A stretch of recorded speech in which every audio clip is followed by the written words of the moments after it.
खुदावंद का आत्मा आपको छुए और आप सेम वापिस ना जाने पाए यीशु मसीह के सामर्थ्य नाम में।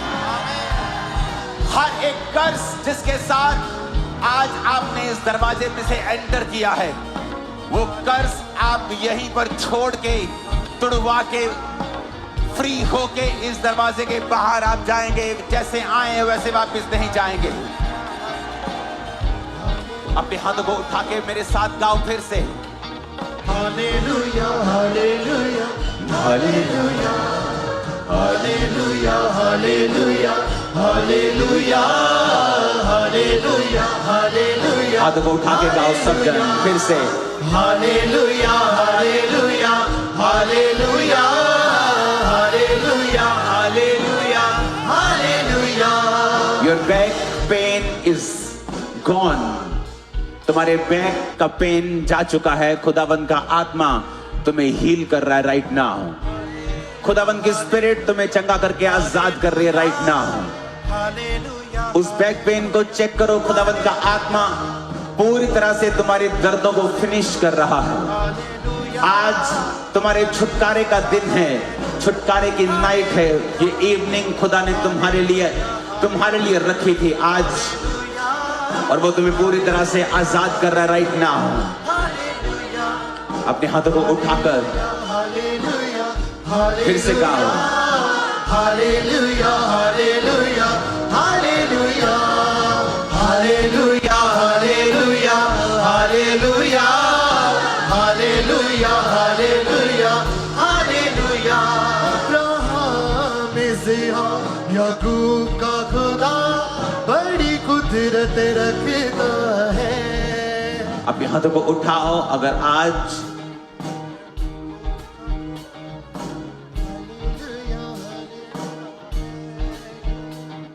हमने वचन सुना और हमने इसको माना, तो लाइफ सेम नहीं रहने वाली है।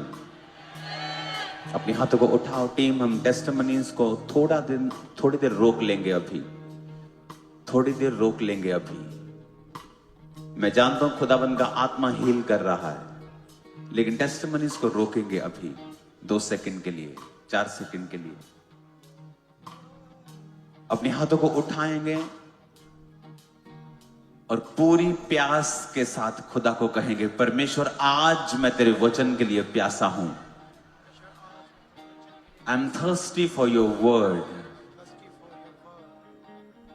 आज मैं तेरे वचन को सुनने के लिए तैयार हूं।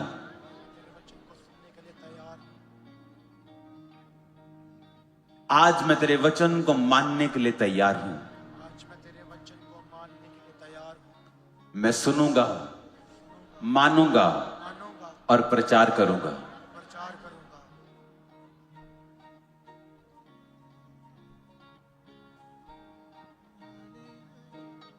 खुदावंद वो प्यार की निगाहों के साथ आपकी ओर देखकर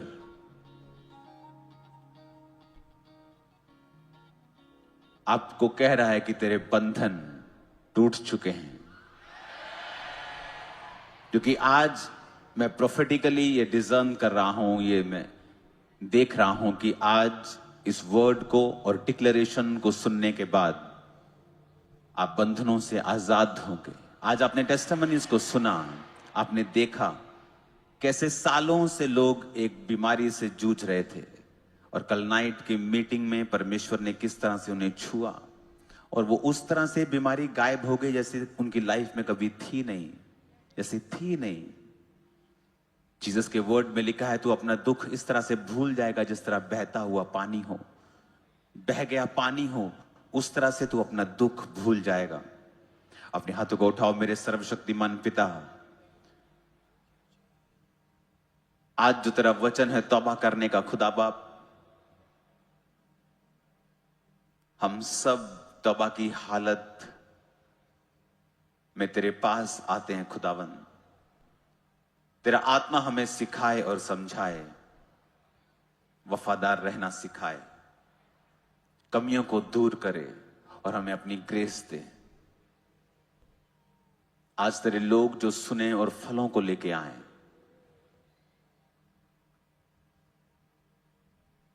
प्रभु यीशु मसीह के सामर्थी नाम में हम मांगते हैं। स्वागत है आप सबका हमारा चर्च सब ब्रांचेस, क्योंकि इस मीटिंग के साथ सब चर्चेस भी आज जुड़ी हुई होंगी। अपनी बाइबल को उठाओ एक हाथ में और अपनी सीट पे बैठकर मेरे साथ ये वचन कहो कि मैं वायदा करता हूं आज जो कुछ मैं सुनूंगा मैं उसे भूलूंगा नहीं।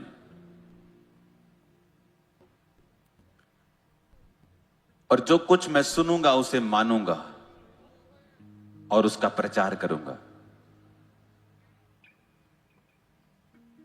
जो गवाहियां आज मैं सुनूंगा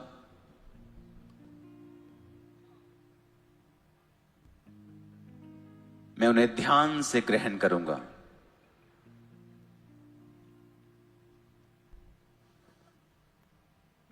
मैं अपने अति पवित्र विश्वास में प्रार्थना करते हुए आज सारी चीजों को ग्रहण करूंगा। प्रभु यीशु मसीह के सामर्थी नाम में हम मांगते हैं।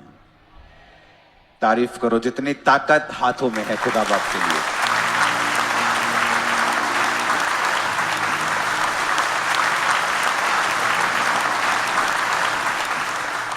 बाइबल कहती है कि गवाहों का एक बड़ा बादल तुमको घेरे हुए है। टेस्टिमनीज ये बताने के लिए नहीं है कि जीसस क्राइस्ट इस मिनिस्ट्री के द्वारा कार्य कर रहे हैं या इस मिनिस्ट्री के द्वारा, वो ये बताने के लिए कि वो काम आज भी कर रहा है, वो किसी के द्वारा भी कर रहा हो। माइक चल रहा है, बोल कोई भी रहा हो, उसकी हीलिंग पावर आज भी अवेलेबल है। पुराने समय में पुरानी कलीसिया में विश्वास टॉप के ऊपर क्यों था?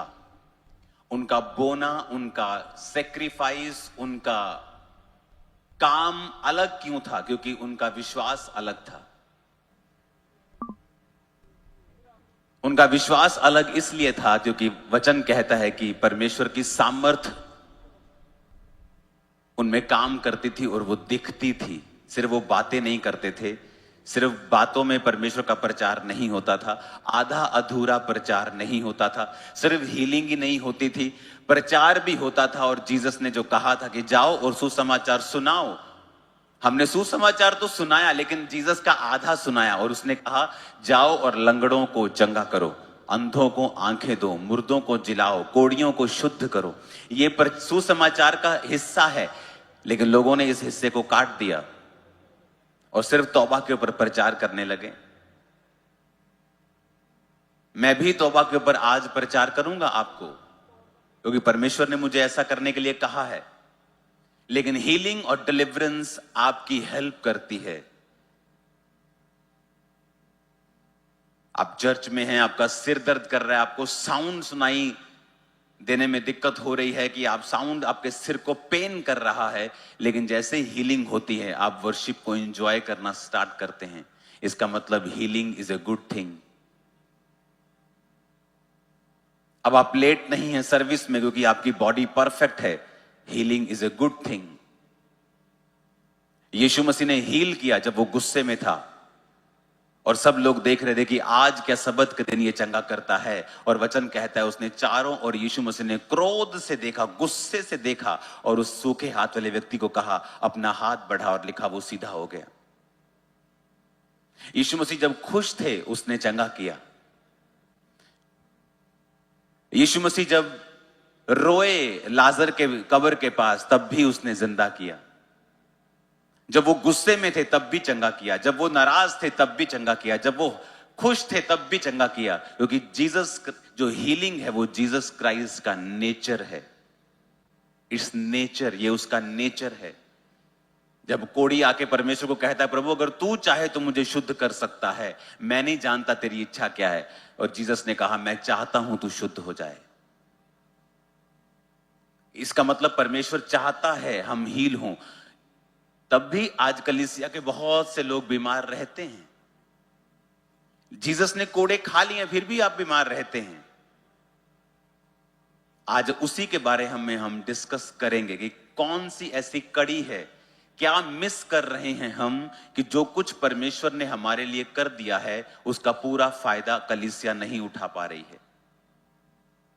क्योंकि जीसस की इच्छा है आपको हील करना, डिलीवर करना, आपको श्राप से फ्री करना। इसलिए तो उसने कहा जाओ और कंगालों को सुसमाचार सुनाओ कि तुम्हारे श्राप टूट जाएंगे। जाओ और अंधों को सुसमाचार सुनाओ, उनको आंखें दो, और कोड़ियों को शुद्ध करो और मुर्दों को जिलाओ। अपने हाथों को उठाकर कहो, आज जो कुछ मैं सुन रहा हूं ये मेरे लिए है। परमेश्वर मुझसे बात कर रहा है। आमीन। कल का वचन याद है? जब तुम नाना प्रकार की परीक्षाओं में पढ़ो तो इसको पूरे सुनाई नहीं दिया मेरे को, नहीं ऐसा नहीं लिखा। पूरे आनंद, पूरा आनंद। घर में शादी होती है ना बेटे की, बेटी की, पूरा आनंद।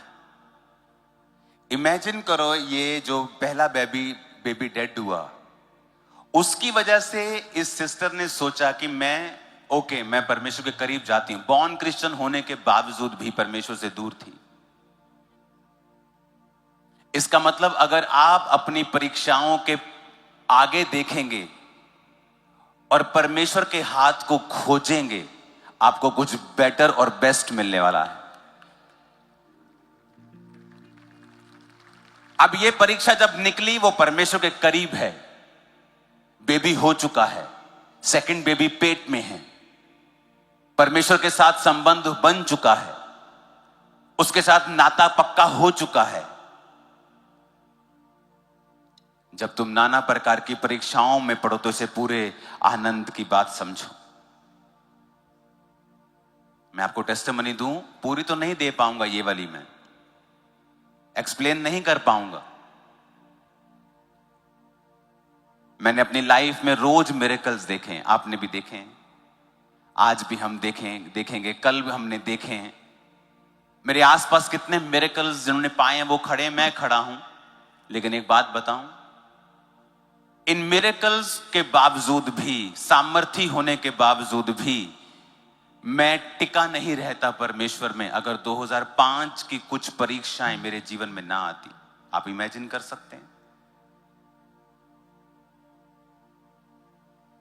इतना देखने के बाद भी शायद मैं टिका नहीं रहता, क्योंकि उन परीक्षाओं ने साबित किया है कुछ परमेश्वर के वचनों को कि वो रियल है मेरी लाइफ में।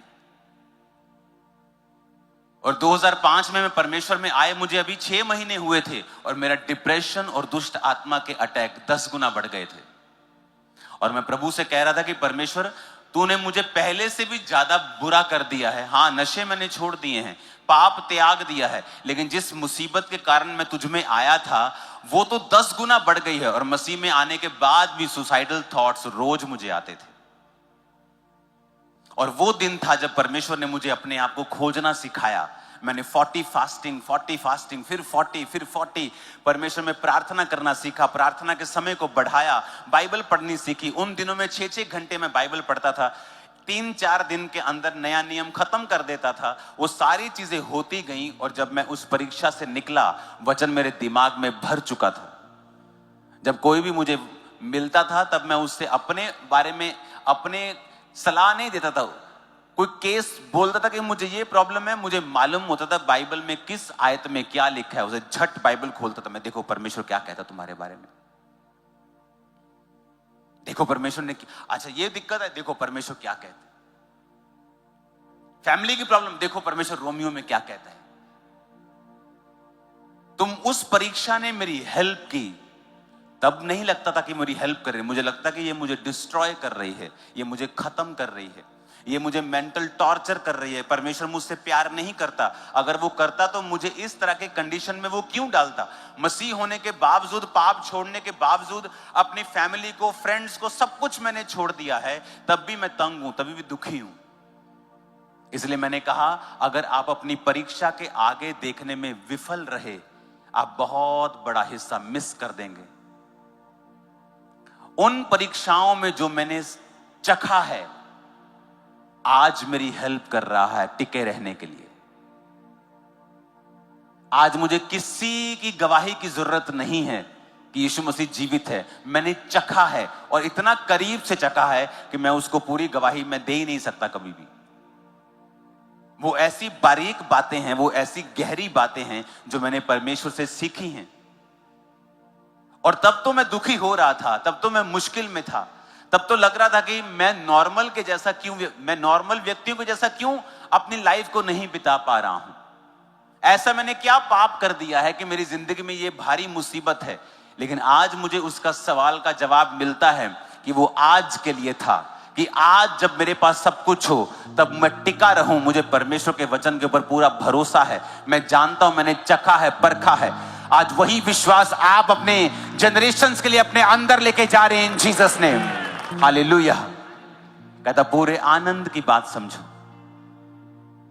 लेकिन जब किसी का बेबी ऐसा हो जाता है, उसे अगर बताओ कि आपको पूरा आनंद की बात समझना है, आपको आनंद मनाना है, आपको दुखी नहीं होना, वो कभी नहीं मानता। वो सवाल ही करेगा परमेश्वर के ऊपर। आप चाहे परमेश्वर में कभी पूरा हो ना हो, चर्च जाए ना जाए, प्रार्थना करे ना करे, लेकिन परमेश्वर के ऊपर झट सवाल करता है वो। परमेश्वर ने कहा अगर तू चाहता है कि विश्वास तेरे अंदर पूरा हो, तो सिद्ध हो जाए, सिथर हो जाए, तुम में किसी बात की घटी ना रहे, तो तू परीक्षाओं में स्थिर रहे। जब परीक्षा तेरे ऊपर आए तो उसे आनंद की बात समझना। हालेलुया।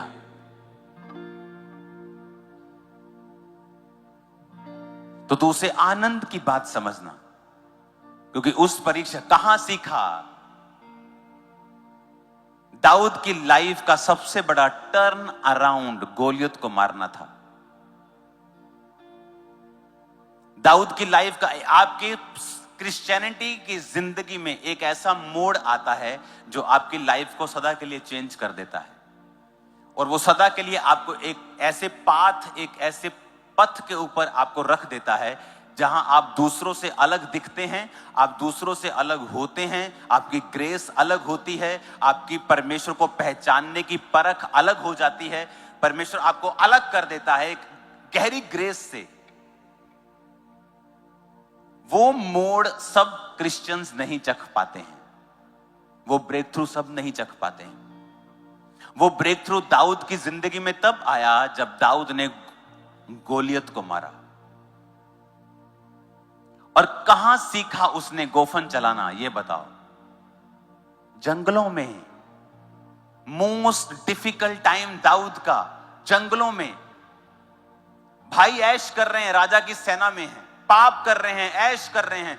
दाऊद को लगता है यार ये अच्छे हैं, ये पाप भी करते हैं, ये दारू भी पीते हैं, पार्टियां भी करते हैं, सेकुलर भी हैं, सब जगहों में जाते भी हैं, एंजॉय करते हैं, लाइफ इनके जैसी होनी चाहिए। बट आप ऑर्डिनरी रह जाएंगे, ऑर्डिनरी की तरह ही मर जाएंगे, और हेवन, आप हेवन में जाएंगे। पापी भी हेवन में जाएगा, पता है? अब बोलोगे अच्छा ये कैसे? हेवन में परमेश्वर दिखाएगा उसको, ले बेटा देख ले, ये तू मिस कर रहा है, जब चल भाग। वो जाएगा, हेवन में जाएगा, उसका न्याय वहीं होगा ना। हेवन में न्याय होगा ना सबका। वो एक बार हेवन में जरूर जाएगा, देखेगा उसने क्या मिस किया है। हालेलुया। दाऊद ने कहां सीखा वो गोफन चलाना? उसी परीक्षा के दिनों में, जब उसे लगता था कि मेरे भाई अच्छे हैं, वो ऐश करते हैं, और मैं वफादारी में, पवित्रताई में, अपने पिता के साथ वफादार, अपने खुदा बाप के साथ वफादार, और मैं इस पाले में, इस ओस में, इस बारिश में, थोड़ी सी भेड़ बकरियों के लिए कभी शेर के साथ लड़ रहा है, कभी भालू के साथ लड़ रहा है, कभी उसको मार रहा है, कभी उसको मार रहा है। Life is so difficult, so hard. परमेश्वर को कंप्लेंट कर सकता था वो कि ऐसी मेरी हार्ड लाइफ, डिफिकल्ट लाइफ। लेकिन अगर आप देख पाएंगे उस हार्ड लाइफ के आगे परमेश्वर की मर्जी को, तो फ्यूचर के दाऊद भी आप हैं, अब्राहम भी फिर आप हैं, और खुदावंद आपको इस्तेमाल भी करेगा। और